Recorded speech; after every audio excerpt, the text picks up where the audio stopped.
a doutrina liberal é a doutrina que o mercado e a democracia vão juntos, são inseparáveis. Isto é uma praga.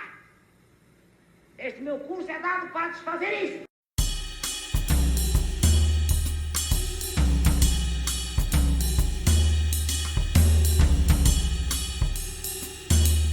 Fala pessoal, bem-vindos ao Geografando, o canal onde nos utilizamos da geografia para compreender o mundo.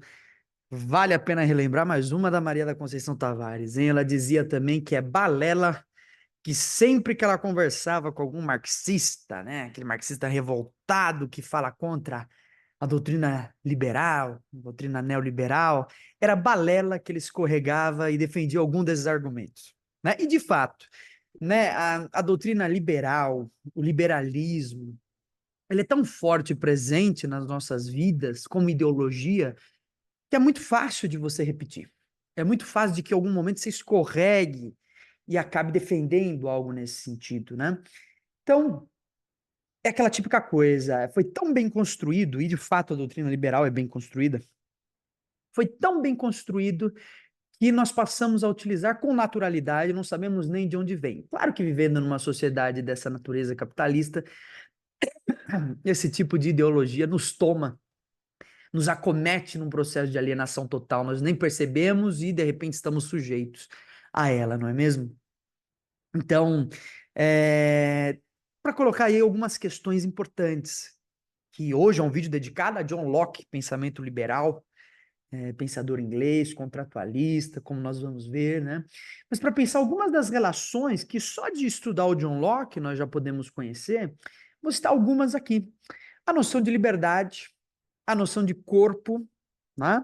Meritocracia, propriedade, indivíduo, trabalho, são todas noções que muitas vezes nós trabalhamos como noções críticas, só que por um viés liberal.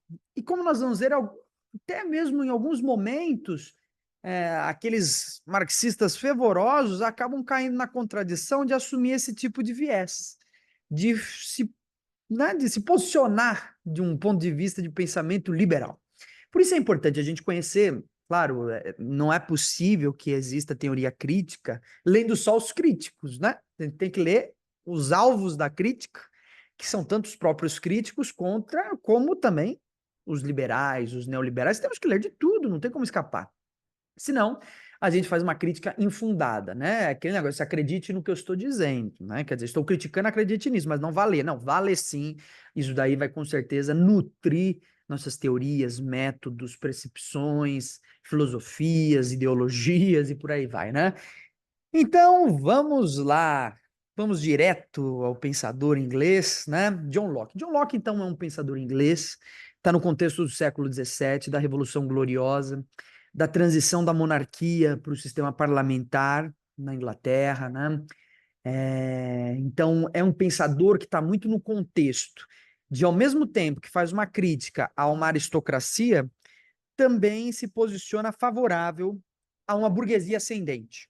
Ele é tanto crítico a uma aristocracia, quanto ele é favorável a uma burguesia ascendente. Isso, como nós vamos ver, coloca John Locke numa espécie de contradição. Ele está num momento em que, necessariamente, a burguesia toma um papel revolucionário, que é um momento que vai se manter pelo menos até o Hegel, né? Dali para frente já não é mais esse papel, né? No sentido de que a burguesia subverte a ordem da aristocracia, os resquícios do feudalismo, os resquícios da Idade Média, e busca na construção do Estado moderno a composição, né, de uma burguesia ali como elemento decisivo, né, com uma elite que se propõe a comandar, né, os destinos da nação, a própria ideia de nação, própria ideia, tudo isso vai surgindo junto com esse movimento que é chamado contratualismo, não é? O contratualismo, na verdade, daí a gente tem vários autores contratualistas. Locke, Rousseau, Thomas Hobbes, por aí vai, né? Uma série de autores contratualistas, né? Voltaire, que estão pensando o quê? Estão pensando esse momento de transição. O contratualismo é isso, a gente está saindo do momento em que a gente tem ainda os resquícios do feudalismo, da ordem feudal, da ordem medieval, da igreja, da monarquia, dos senhores feudais, que vai começando a se constituir muitas vezes nessa associação, inicialmente entre burguesia e monarquias, né? Ou no estabelecimento, de fato, do parlamento. Então, é um momento de transição. O contratualista, ele está ali justamente para quê? Para tentar, de alguma forma, justificar, né? Justificar essa sociedade dividida. Né? O pensamento de Maquiavel é um pensamento que vai introduzir, nesse contexto contratualista, já uma sociedade dividida entre os que mandam e os que obedecem. Os contratualistas, então, eles percebem que, como isso no capitalismo ascendente se torna cada vez mais exacerbado, as diferenciações entre uma elite econômica e uma classe trabalhadora, é necessária uma teoria do contrato social. A ideia de que, por um contrato social, predomina e é necessário que predomine uma harmonia dentro daquela sociedade, né? Se assina um contrato, né? Esse contrato que é abstrato, né? Que mantém essa organização social funcional como deve ser. O contrato social, então, ele é todo um instrumento, um aparelho para a legitimação da sociedade burguesa ascendente. Não é? John Locke está nesse contexto, um livro que vai observar isso de maneira crítica, muito interessante, né? É o livro A Contra-História do Liberalismo, Domenico Losurdo. Se não me engano, ele começa, pelo que eu me lembro, exatamente com John Locke. E aí, é claro, tem outros pensadores que tratam de maneira crítica também esses pensamentos, né? E o pensamento do Locke ali, como nós vamos ver, é um pensamento rico, muito rico e necessário para todo aquele que pretende compreender a história do liberalismo, da teoria crítica, por aí vai, né? Então está nesse contexto do contratualismo, não é? E no século XVII, ali na Revolução Gloriosa Inglesa, né? No início dos processos de cercamento, né? O cercamento que vai tomando cada vez mais um caráter sistemático, apoiado pelo parlamento e por aí vai. Então é muito importante a gente retomar inicialmente esse contexto. E daí vamos direto ao pensamento do John Locke. Bom, é importante dizer que o que eu vou discutir aqui com vocês, na verdade, é uma parcela do pensamento do Locke. É uma parcela que vocês vão encontrar muito bem discutida do primeiro ao quinto capítulo do livro, segundo o Tratado sobre o Governo. Né? Você está na coleção Os Pensadores. Então, o capítulo 1, 2, 3, 4, 5, principalmente o capítulo 5, que fala da propriedade, né?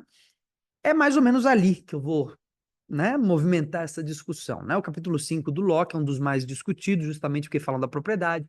Está ali, né, a filosofia burguesa, individualista, que vai se constituir na base da propriedade, está ali essa justificativa da existência da propriedade, que vai ser muito importante para a gente pensar os desdobramentos posteriores. Por isso, fiz esse recorte que eu acho mais importante, né? Mas o livro é um livro enorme, né? Então, comecemos pela noção de estado de natureza. Para o Locke, o estado de natureza seria marcado pela ausência de governo. A gente vai ver que a sociedade civil vai ser um desdobramento do processo, né, vamos dizer assim, de uma elaboração, vamos dizer até no sentido de uma evolução da vida em sociedade. Então, ela é marcada necessariamente pela ausência de governo e por uma condição natural entre os homens. O Locke vai entender que essa condição natural é boa. Então, ó, Locke entende que o estado de natureza é um estado de perfeita liberdade e igualdade, mas que está submetido a algumas leis de responsabilidade dos próprios homens, que são as leis da natureza. Então, não prejudicar a outra em suas vidas, saúde, liberdade ou posse. A lei da natureza vai ser justamente aquela que preserva a liberdade e igualdade entre os homens. Portanto, no seu estado de natureza, e aí tem vários pensadores, né? Rousseau, por exemplo, né? Todo mundo sabe que o homem é bom, a sociedade o corrompe, né? O Hobbes, ele vai dizer, o homem é o lobo do homem, são os mais conhecidos justamente porque, né, um em oposição ao outro, o homem é bom ou o homem é mau, né? Para o Locke, a gente está no meio caminho, talvez, mas o homem é bom, desde que submetido, então ele coloca um condicionamento, então, desde que submetido algumas responsabilidades que são responsabilidades de ordem natural. Natural aqui, é claro que a gente vai entender como lei divina e justa entre os homens. Isso que é o natural, né? O natural é a lei divina. Não por acaso vocês vão ver ao longo do livro, do Locke, que ele vai se basear justamente na lei divina. Ele recorre várias vezes às citações bíblicas para tentar justificar os acontecimentos, né?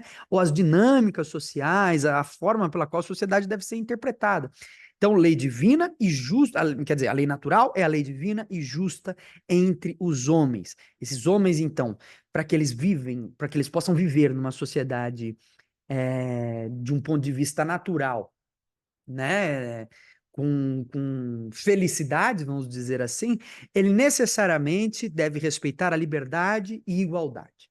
É preciso que os homens sejam livres e iguais entre si.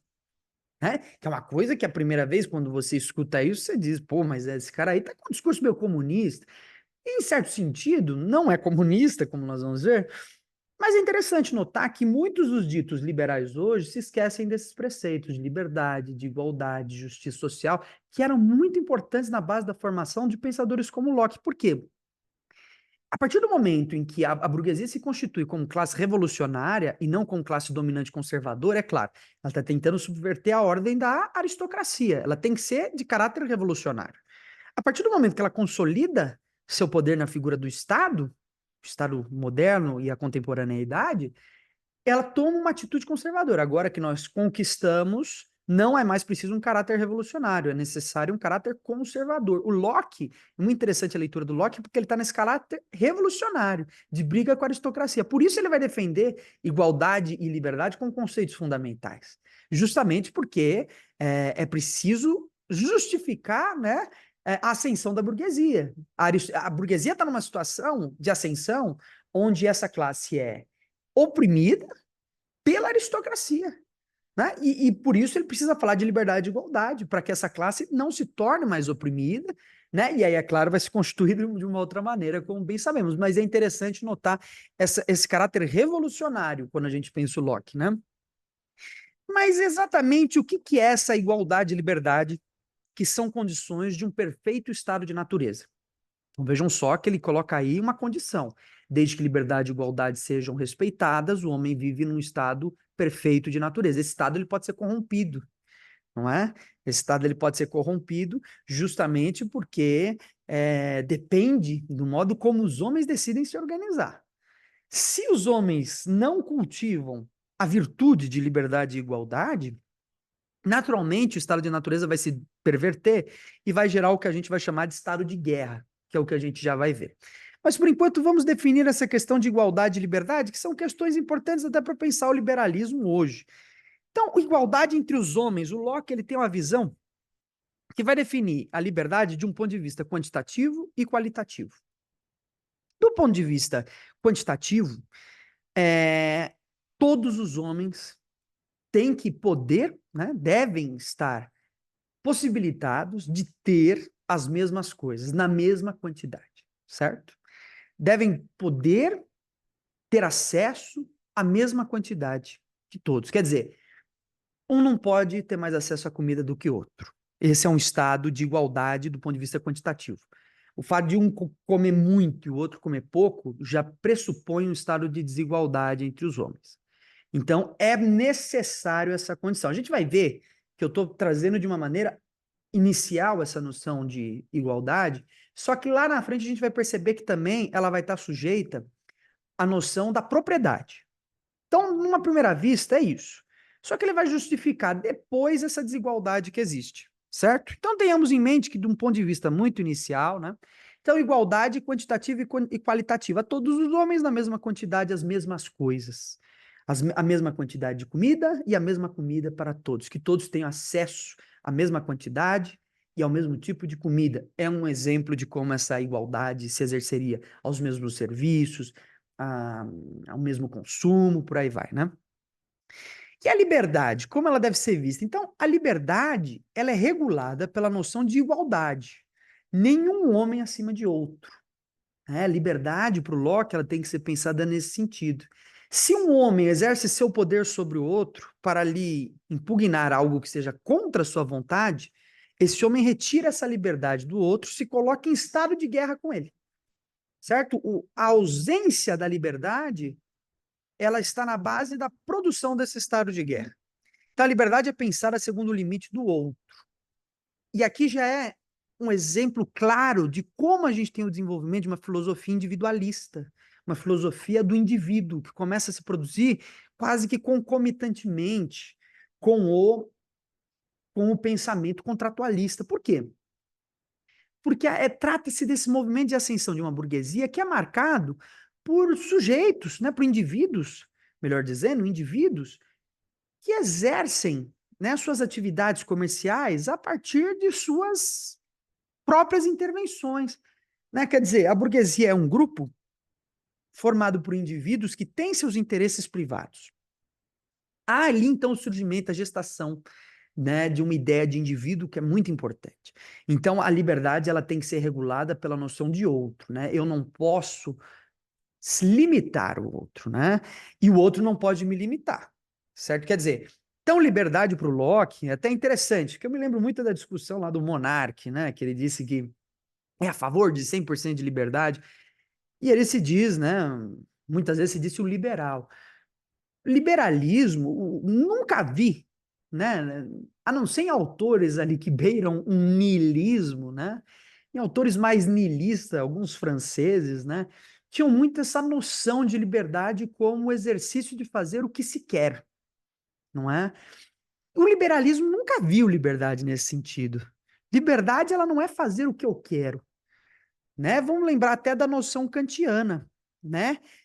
A liberdade, ela tem que ser uma abdicação da vontade, é o contrário, né? Muitos vão relacionar a liberdade com uma aceitação do desejo, é cumprir os meus desejos, eu fazer tudo que eu tenho vontade.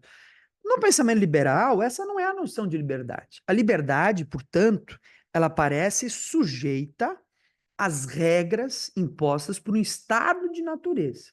Um estado de natureza entre os homens só pode existir na medida em que se preserva entre esses homens a igualdade e a liberdade. Se não se preserva isso, a gente não tem mais estado de natureza, a gente tem estado de guerra. A guerra de um homem contra outro homem. Portanto, liberdade e igualdade encontram nesses conceitos, o liberalismo encontra nesses conceitos a noção de limite. Eu tenho um limite até onde eu posso exercer a minha função de liberdade, que é o respeito à igualdade e à liberdade do outro. Certo? Então, essa ideia de fazer o que se quer, ela traz uma noção que, inclusive, é uma noção de subserviência ao desejo. Eu me torno escravo do desejo. Não sou livre, portanto. Só posso ser livre se eu tiver o. E aí é uma noção kantiana, né? Que vai já estar presente, de certa maneira, ali, uma certa noção parecida no Locke, né? Quer dizer, para o Kant é o seguinte: maturidade é o estado da liberdade. É preciso maturidade para ter liberdade, porque a maturidade ela impõe os limites do desejo, ou seja, é eu ser dono de mim mesmo.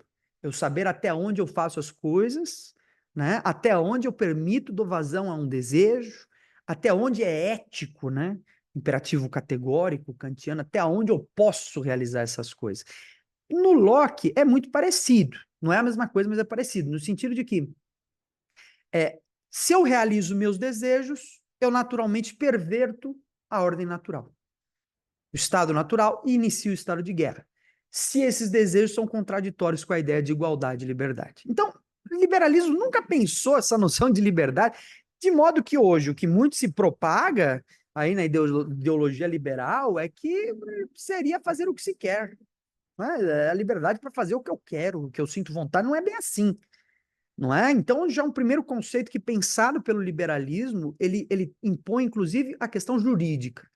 Né? E como a gente vai ver, as leis se estabelecem conforme a ordem natural, são positivadas no sistema jurídico, a gente já vai ver o que significa isso, e que, portanto, as leis estabelecem, portanto, a existência da lei é fundamental, né?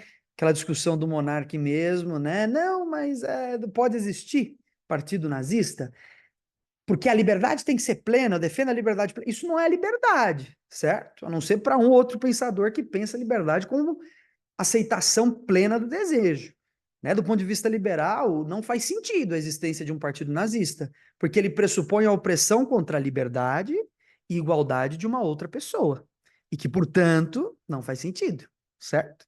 Então, é interessante saber ter esse tipo de argumento, porque numa discussão, né, muito se fala de liberdade econômica. Como a gente vai ver, o Locke ele vai falar dessa liberdade num outro sentido, quando ele fala da propriedade, ele dá uma diferente noção. Inclusive é um pouco contraditória, como a gente vai ver. Né? De um lado, há que haver uma igualdade e liberdade entre os homens, mas de outro lado, ele justifica a existência de uma sociedade meritocrática, né, sem se atentar criticamente ao modo como isso promove uma perversão na ordem social, no sentido de estabelecer classes dominantes e dominadas e uma injustiça, certo? Isso daí já é um papel, né, de investigação das teorias críticas. Já chegamos lá, né? Muito bem, então essa noção de liberdade é importante, né? E aí é claro que a gente vai até se questionar, é um questionamento do Domênico Losurdo, né? Ele vai dizer, ué, Kant falava tanto em igualdade e liberdade, mas era senhor de escravos. E aí, que tipo de igualdade e liberdade é essa, né?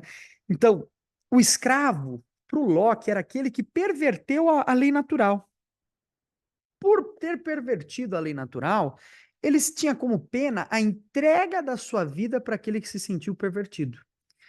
Então, o escravo é aquele que se colocou em estado de guerra com o outro e aquele que promoveu a perversão da lei natural para um estado de guerra. Como condenação, aquele que conseguiu resolver o estado de guerra coloca o primeiro, né, a ter pervertido essa ordem sob seu domínio. Então, ele que tirou de mim o meu estado de natureza pode ser tomado como meu escravo. Porque depende para o Locke do modo como eu pretendo tirar a vida, certo? Então, Locke vai dizer, nesse caso, há que se considerar que eu posso adiar a tirada da vida desse homem. Porque para o Locke, a perversão do estado de natureza, é claro que isso precisa ser analisado em níveis, né? E aí cabe, por exemplo, quem que vai fazer essa análise, como nós vamos ver, a sociedade civil, né, estruturada com leis, ela é capaz de melhorar a visualização, né, desses graus, né, para que a gente não coloque em estado de morte alguém que roubou um pão e alguém que cometeu um estupro, por exemplo, né? Então, para o Locke, esse estado de guerra, né, esse homem que perverteu esse estado de natureza, ele pode ser tomado como escravo, desde que aquele que o toma como escravo decida lhe tirar a vida depois. É um adiamento, né? Você vai trabalhar para mim como meio de compensar o que você fez e depois lhe tiro a vida. Tanto que Locke é um dos grandes defensores aí da pena de morte, né? O Locke ele vai defender que eu, quando atingido no meu estado de natureza, pela tentativa de me destituir da minha igualdade e liberdade, tenho pleno direito de revidar segundo os meios necessários e de mesma ordem dessa agressão, na garantia do meu estado de liberdade. Alguém que tenta tirar isso de mim merece um condenamento, certo? No mesmo grau que me infligiu, certo? Aí é um problema, né? E aí é uma grande discussão da obra do Locke. Quem que determina esse grau, né? Por isso mesmo que não é a pessoa atingida, né? A gente vai ver que os desdobramentos dessa ideia é que a gente tem um juiz, justamente uma figura imparcial, que possa observar, porque a pessoa atingida, ela deve estar ali submetida à ocasião das suas emoções, e ela não pode decidir qual é a melhor pena para aquele que atirou do seu estado de liberdade. Então tem alguém que julga esse caso e diz, olha, isso daqui aconteceu de tal forma, a pena tem que ser essa pelo grau que você infligiu. Então, a pena de morte seria o grau máximo. O grau máximo, pena de morte, como a escravidão seria esse grau máximo. E por isso, Locke tentava justificar, assim, a existência de escravos, né? Que poderiam ser tomados, então, como escravos, e aí, é claro, tudo depende da pena que eu aplico. E aí várias discussões vão surgir, por exemplo, em relação ao negro africano, em relação ao indígena, porque eles são submetidos, por exemplo, a esse tipo de pena dura, né? É claro que isso a história da humanidade tentou justificar de várias maneiras, e a gente pode deixar isso como tema de um próximo vídeo. Muito bem. E é claro também importante aqui fazer uma espécie de distinção, né, entre o servo e o escravo, não é? Que o servo estaria para o Locke numa condição de entrega parcial da liberdade ao Senhor. Isso é importante porque, em um certo momento, o Locke vai dizer que o trabalho do servo ou do escravo pode ser apropriado, né, por aquele que é dono dele. E aí vai justificar, por exemplo, esse modo de produção capitalista como uma acumulação. Mas isso tudo depende também do modo como vamos enxergar o trabalho. Então vamos com calma. Está lá, o estado de guerra. Então, mais uma vez, qualquer um que perverta a lei natural se coloca em estado de guerra com os outros. E aí, é claro, como a gente garante que a gente tem uma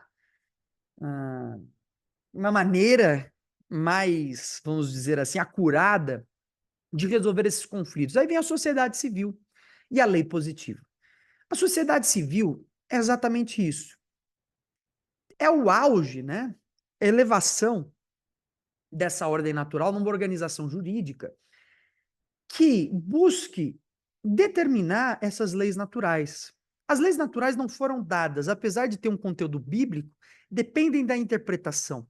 Até porque, apesar de ali eu ter o conteúdo bíblico, eu tenho casos e casos em que algo acontece. Então, a lei, apesar de já estar contida na lei cristã, na lei de Deus, para o Locke, são casos e casos. Você tem uma sociedade que não é mais a dos hebreus, ali do Antigo Testamento, do Novo Testamento, é uma sociedade marcada por novas dinâmicas. Você precisa de uma sociedade civil que tenha como necessidade observar qual é essa lei divina e estabelecer os critérios dessa lei divina. Não é? Quer dizer, estabelecer o seu corpo jurídico. Então, como que eu analiso? Né, casos e casos. Eu preciso de um corpo, de uma lei que me apresente, né, as penas, os direitos e as obrigações. E aí, por isso que a gente chama de lei positiva, no sentido de que estão positivadas pela lei natural, certo? Então, elas são positivadas por essa lei natural, no sentido de que, então, elas obedecem a esse estado de igualdade e liberdade entre os homens, que surge, então, a partir daí, como uma liberdade e igualdade jurídica. Na lei, todos são iguais. Né? Todos são iguais perante a lei. Isso é algo, um bordão que a gente escuta até hoje, né? Só não são iguais na sociedade, mas perante a lei, somos iguais, né? Então, leis positivadas com o princípio de respeito ao estado de natureza, marcado por igualdade e liberdade. O governo civil é a garantia de que a igualdade e liberdade se efetue, né? E John Locke ele vai buscar com isso, com essa definição de sociedade civil, criticar o poder absoluto. Que o poder absoluto na figura de um único homem, ele perverte a lei natural. Um não pode se colocar acima dos outros. Por isso o parlamento seria o espaço de igualdade e liberdade entre os homens. Direito ao voto, não é? Que então surge aí como um elemento muito importante. Então, ele faz essa crítica ao poder absoluto, inclusive me excedendo um pouco, indo para o capítulo 6, que eu falei que seria do 1 ao 5, mas no capítulo 6 isso fica melhor trabalhado, porque o Locke ele faz uma discussão muito interessante, né? Que ele começa falando, quando Deus criou o homem, ele criou Adão, mas criou Eva. Ele diz o seguinte, olha, não se pode dizer que o poder está na mão de um único homem, porque Deus, no ato de criação, criou o homem e, na sequência, criou a mulher. O poder ele estava dividido entre eles dois, né? Entre a figura masculina e feminina, que é uma questão interessante até para pensar o direito das mulheres naquele momento, mas com isso ele não está necessariamente discutindo o direito das mulheres, ele está querendo dizer o quê? Olha, o poder é compartilhado, o poder não é uno, né? Não está na mão de uma única pessoa, ele é compartilhado entre os membros dessa sociedade civil. E aí é uma discussão importante, quem quiser conhecer mais sobre isso, capítulo 6 vai discutir um pouco mais. E aí agora eu entro nas questões que dizem mais respeito ao capítulo 5. Vocês vão ver que são curtos, o capítulo 1, 2, 3, o maior é o 5, né? E é o que ele discute mais as noções sobre propriedade, né? Então, o que seria a propriedade? A propriedade para o Locke, ela se constituiria, primeiro, na garantia natural dos homens de se apropriar da natureza. Os homens têm uma garantia natural. Deus criou o mundo. Ele criou o mundo como uma espécie de recurso para nos satisfazer. É até uma visão que está na base desse sentido de apropriação da natureza do capitalismo. Deus criou o mundo como um espaço de apropriação. O mundo é recurso. Deus não criou um mundo onde eu me sinto como membro de uma comunidade natural, onde eu me sinta como membro de uma natureza. Deus criou um mundo como algo a ser explorado, algo a ser utilizado como recurso. Isso é importante, porque quando a gente tem discussões ecológicas, uma grande questão para a geografia física hoje deveria ser a discussão sobre o que é a natureza. Que enquanto a nossa visão epistemológica de natureza continuar sendo uma visão de natureza como recurso, qualquer pesquisa que se faça a partir daí não tem uma garantia crítica, não é? Então, é importante que a gente perceba essa noção do Locke como uma noção que já visa entender o espólio da natureza, né? Esse processo de propriedade, né, como aquilo que Deus criou e que eu posso me apropriar. Só que eu não posso me apropriar de qualquer forma, né? Então, a propriedade, e essa é a segunda forma que ele vai caracterizar a propriedade. Eu prefiro ir para essa primeiro e depois voltar para a primeira, fazer uma inversão, começar pela segunda e depois ir para a primeira. Então, ele vai dizer que a segunda forma de propriedade é resultado do trabalho. O homem que trabalha tem, portanto, direito sobre o fruto de seu trabalho, né? Então, olha só, isso daqui, pessoal, eu já tive várias aulas na universidade, né, professores aí de geografia econômica, que vão dizer que a noção de valor trabalho surge com o Adam Smith. Primeiro que não é nem o Adam Smith, né? Adam Smith é um cara tardio a pensar isso, né? Antes dele teve o William Penn, que já pensava a noção de valor trabalho, e antes do William Penn, o John Locke já tem aqui o princípio de pensar essa noção. Então, olha só, essa noção liberal de valor trabalho, que vai culminar lá no século XVIII, 1776, quando é escrita A Riqueza das Nações, com Adam Smith, já está lá no séculos anteriores, com John Locke. Então, a gente não pode pensar que essas ideias brotaram do nada. Não é? O Adam Smith não foi o primeiro a pensar, é preciso ler os que vieram antes dele, né? Então, a forma, né, a segunda forma de propriedade seria o trabalho. O homem que trabalha, e aqui como trabalho a gente vai entender o tempo desprendido para a produção de algo. Então, o trabalho pode ser entendido como uma espécie de modificação da natureza ou como simples tempo desprendido em algo. Por que vamos caracterizar dessa forma? Por exemplo, a caça de um coelho. O Locke ele vai utilizar lá no capítulo 5 o exemplo da caça de um coelho. Bom, na caça de um coelho, quem o caçou, quem o capturou, tem direito sobre o coelho. Muito bem. Qual foi a transformação da natureza? A morte do coelho. Então, não necessariamente a gente está falando aqui, o Locke ele está pensando num contexto de modificação da natureza na produção de uma mercadoria, né? Mas o tempo desprendido para algo, o simples ato de caçar um coelho, por exemplo, torna-se minha propriedade o coelho, justamente porque eu o cacei. Eu desprendi tempo, energia, né, para caçar o coelho. Muito bem. Então, seria interessante agora retornarmos, né? Vamos para a primeira. Então, fechamos aqui, né, a noção de trabalho. Então, agora indo para a primeira forma de propriedade que o Locke vai pensar, eu acho ela tão importante quanto essa segunda que eu comentei, apesar de que a segunda aparece mais nas nossas discussões de teoria crítica, né, que buscam de alguma forma, então, pensar aí a forma da propriedade através do trabalho, algo que vai ser retomado pelo Marx, mas essa primeira forma de conceitualização do Locke, ela diz muito respeito ao surgimento da noção de uma filosofia do indivíduo. Qual que é a primeira forma, então, de propriedade para o Locke? O corpo. O corpo seria a primeira forma de propriedade. Ah, isso nos lembra alguma coisa, não é? Meu corpo, minhas regras, né? Então, é um elemento que é muito utilizado pela esquerda, mas que tem uma profunda base liberal, né? Meu corpo, minhas regras, né? Quer dizer, a primeira forma de propriedade é o corpo.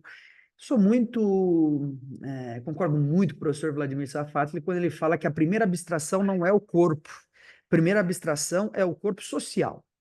Certo? O corpo do indivíduo vem depois do corpo social. Porque antes de eu me entender como indivíduo, eu tenho que me entender como um sujeito que habita uma sociedade.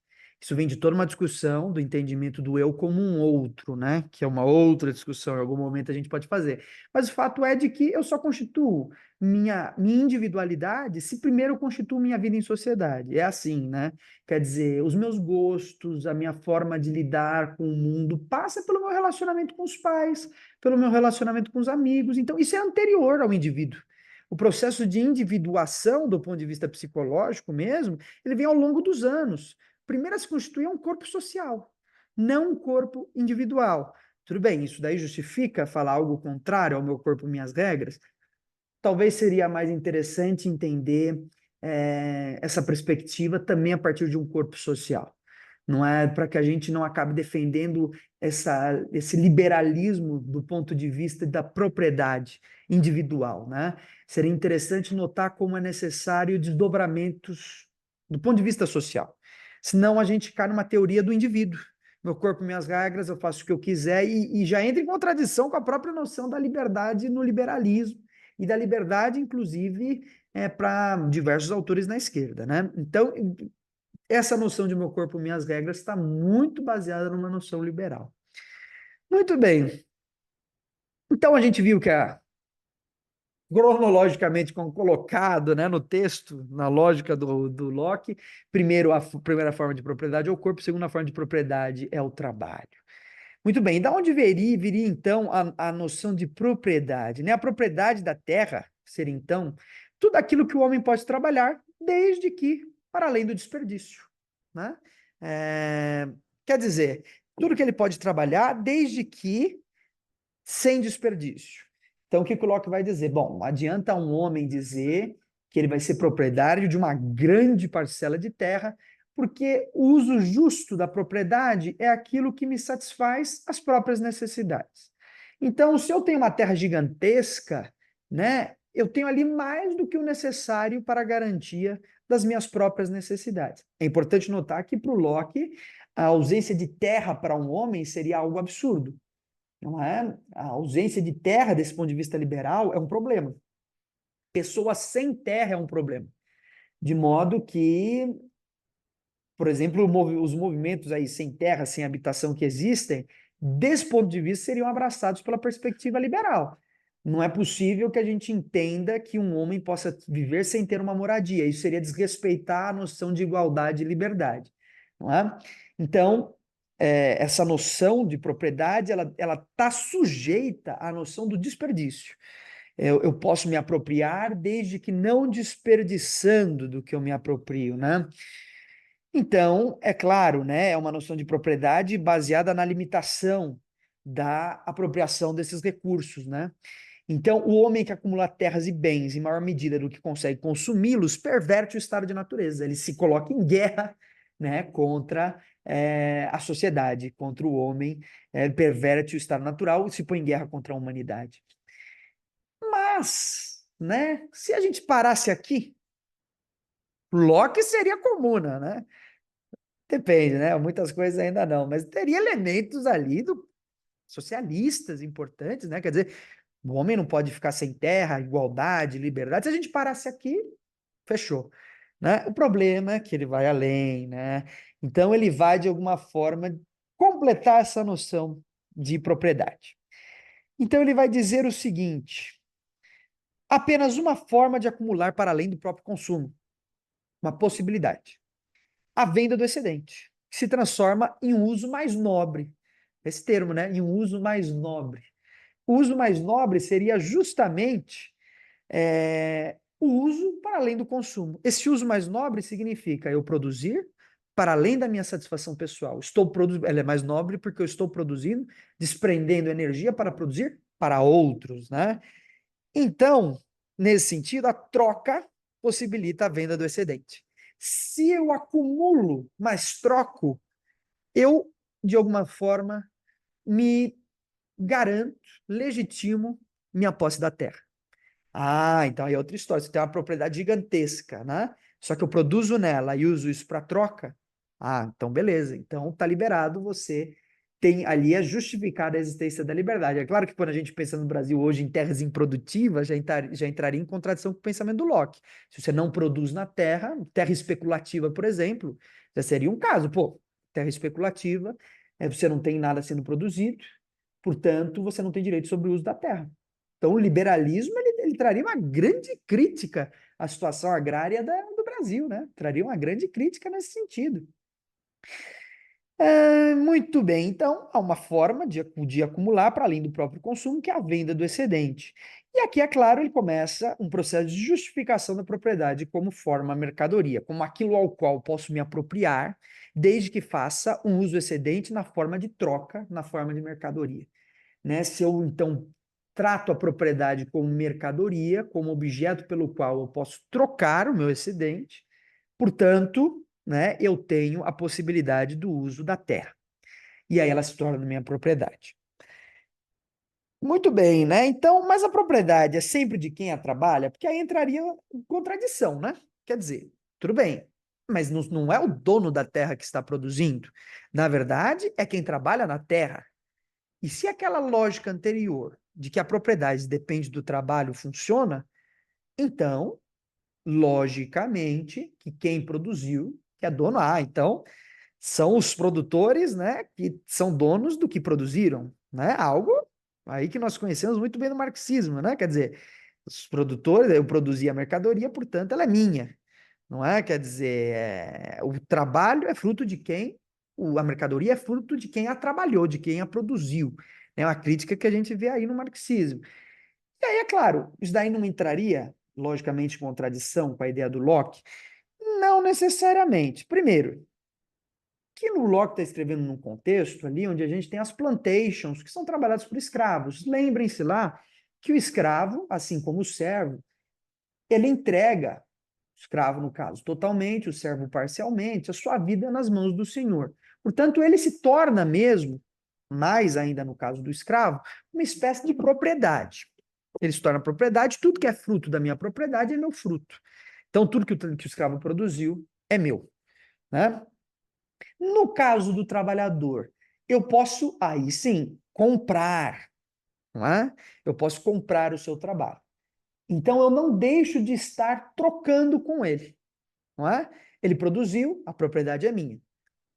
Ou ele fica com o fruto do seu trabalho, ou eu decido, sendo minha propriedade, comprar os frutos do seu trabalho. Aqui é claro que o Locke tem uma limitação, que é a limitação histórica, e é uma limitação da sua classe, de não entender que nesse ato de comprar o trabalho do outro, né, você tem um processo de alienação. Tem um processo onde aquele que produziu é alienado pelo salário e não entende mais o objeto produzido como seu objeto, e é incapaz, inclusive, de entender o modo como esse objeto é dele apropriado, e que, portanto, entrega valores excedentes.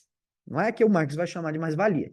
Então, eu entrego um fruto excedente do meu trabalho que vai se transformar em mais-valia, e a mais-valia está na base da produção do lucro, não é? O trabalho excedente que é apropriado. O Locke ele não vai observar dessa forma. Ele tem esse limite, quer dizer, olha, o fruto do trabalho foi comprado pelo valor pago, e isso é justo, né? Ele trabalhou. Como que eu vou calcular o valor disso? Pelo trabalho. Quanto foi que ele trabalhou? Certo? Quantas horas ele desprendeu para aquilo? Não é? E aí eu posso, de alguma forma, pagar. É claro que se eu pago estritamente a ele, dispensando, né, eu pago o certo, eu dispenso meu lucro. Então é claro que eu vou pagar para ele um salário que condiz à possibilidade, né? Claro, pelo fato de que sou o dono da terra, pelo fato de que eu ofereço as ferramentas, por exemplo, eu justifico essa noção de que eu posso me apropriar desse excedente produzido com o fim de obter um lucro em cima, quer dizer, não pagando a totalidade do que foi ali produzido, não é? Quer dizer, seria justo desse ponto de vista. Então, o Locke ele não faz nenhuma espécie de crítica em relação a essa modalidade de trabalho. O trabalho assalariado para ele funciona como uma forma justa de trabalho. Muito bem. Então, há na base da noção de propriedade duas perspectivas. Uma que é natural e religiosa, o direito do homem à terra, né? O homem criou o mundo, os animais e vegetais que foram entregues por Deus e que podem ser apropriados por qualquer um que neles trabalhe, e uma racional, uma dita racional. Vocês percebam aí que tem duas formas de conceber a propriedade. Uma divina, que foi exatamente pela qual nós começamos, e uma que é racional, desenvolvida pelo pensamento. Esse é o sentido de racional, né? O direito de se apropriar num uso mais nobre do que o da mera sobrevivência, né? Ou seja, a produção para outros. A gente tem que começar a perceber, né, que aqui já começa uma contradição entre o uso, que seria do ponto de vista natural e religioso, com o uso mais nobre, que seria o uso racional. Porque o uso racional, ele permite, então, a apropriação de vastos espaços. E, claro, o Locke, ele, inclusive, vai discutir. Existem alguns lugares no mundo onde a disputa pela terra é menor, dado o fato de que são vastos os espaços. Mas outros já há uma disputa mais intensa. E é claro que ele vai colocar como que a gente resolve esse impasse, né? Quem que tem direito sobre o uso da terra no fim, né? Quem tem o direito é o homem que melhor se aplica no uso dela. A terra tem que ser garantida por aquele que melhor nela se aplica, por quem nela mais extrai o uso produtivo. Ah, muito bem. Então é claro que a terra, todo o continente americano deve ser dividido entre os europeus, porque os indígenas em vastos territórios não cultivam, e você precisa de um uso mais nobre que o da mera sobrevivência, que é o uso da produção de excedentes. para os mercados, para a sobrevivência, para a melhoria da qualidade de vida da população, não é? Então, muito bem. Então, agora você tem a legitimação sobre a propriedade, depende, então, não só do uso mais nobre, mas daquele que melhor executa esse uso mais nobre. E é claro que isso daí entra em contradição, né, com a questão religiosa e natural. Né? Por quê? Porque eu preciso de terra para todos os homens. E o que a gente observa nesse processo de uma propriedade que é adquirida pelo uso mais nobre é, em todo canto, de um ponto de vista histórico, uma apropriação da terra e uma exclusão de pessoas da terra. Não é? Então, de um lado, ele justifica a posse da terra pelo dinheiro, pela produção de mercadoria, e a base dessa produção é o acúmulo de capitais, e o homem que melhor se aplica, melhor acumulará capitais, não é? E do outro lado, ele diz, ele mantém a noção de igualdade e liberdade numa distribuição de terra para todos, né? Então, nesse ponto, essa noção naturaliza a desigualdade, não é? Os homens empenhados e inteligentes naturalmente acumulariam quantias maiores do que os homens menos empenhados e menos inteligentes. Essa lei natural, então seria uma lei natural, garante uma desigualdade natural entre os homens naturalmente diferentes, no caso aqui desiguais, não diferentes, mas desiguais, né? Claro. Ele justifica a desigualdade com base na diferença. Essa é a noção. A diferença, ela teria um viés mais qualitativo, o homem mais empenhado do menos empenhado, né? Essa seria a diferença. A desigualdade é a acumulação. Então ele justifica um com base no outro. O homem mais empenhado, naturalmente, é o que tem mais dinheiro. Por isso, o que existe na sociedade é uma desigualdade natural, que é, inclusive, benéfica. O homem mais empenhado, ele vai ter mais frutos. O homem menos empenhado, menos frutos. E que, portanto, essa seria uma ordem natural. Na medida do seu esforço, à medida do seu lucro.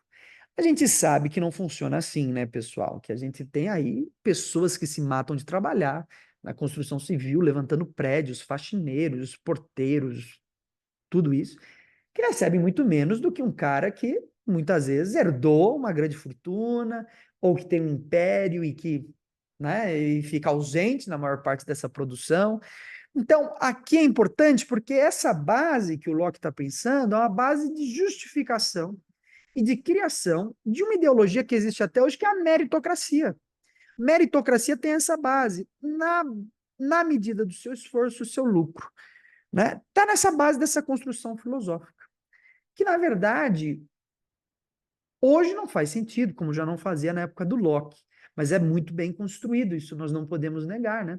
Então a gente precisa resgatar esses pensadores lá atrás para a gente tentar, né, fazer uma autópsia das ideologias dominantes na nossa sociedade hoje, né? Então aí ele justifica a meritocracia e a desigualdade natural entre os homens, que nós sabemos que não existe. Então, pessoal, é mais ou menos isso a discussão que eu queria fazer alguns paralelos, né, da obra do Locke com a noção de liberdade, com a noção de meritocracia, o que é a propriedade. É um conceito que, o conceito de propriedade, algumas coisas se mantiveram hoje, mas a maior parte se perdeu dessa visão liberal, né? Hoje as terras improdutivas são vistas como terras de direito privado, que para o Locke já não faria tanto sentido, né? A noção de corpo, de indivíduo, de trabalho, tudo isso está contextualizado nessa perspectiva liberal. E é claro que o marxismo, como as correntes críticas, vão trabalhar isso num outro sentido, mas vão trabalhar a partir desses pensadores anteriores, através da crítica, através da análise, da discussão, por isso é importante. E, claro, faremos isso outras vezes, né? Vamos ver aí logo mais um vídeo para pensar o Descartes. E, é claro, tudo isso que eu estou trazendo aqui, que é um conteúdo mais filosófico, é totalmente aplicado à geografia. É porque se eu fosse fazer, vocês já viram como o vídeo ficou extenso só para falar do Locke. Se eu ainda fosse fazer esse paralelo com as questões geográficas, ficaria muito maior. Então, é claro que a gente estuda tudo isso para tirar um proveito para a geografia, mas já fiz vários paralelos com os movimentos sem terra, com o espaço agrário brasileiro, com o espaço urbano, tudo isso pode ser levado em consideração. E é claro que isso daqui é fundamental para a gente pensar teoria e método em geografia. Os conceitos, como a gente vai trabalhar a noção de propriedade, quando a gente vai falando de espaço urbano, espaço agrário, né? Como que eu posso resgatar noções antigas e colocá-las numa perspectiva crítica, né?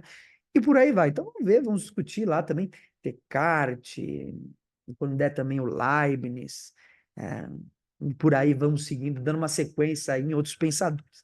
Por enquanto é isso, pessoal. Muito obrigado pela presença de vocês até aqui. Deixem seus comentários, não esqueçam de curtir, se inscrever no canal e até uma próxima.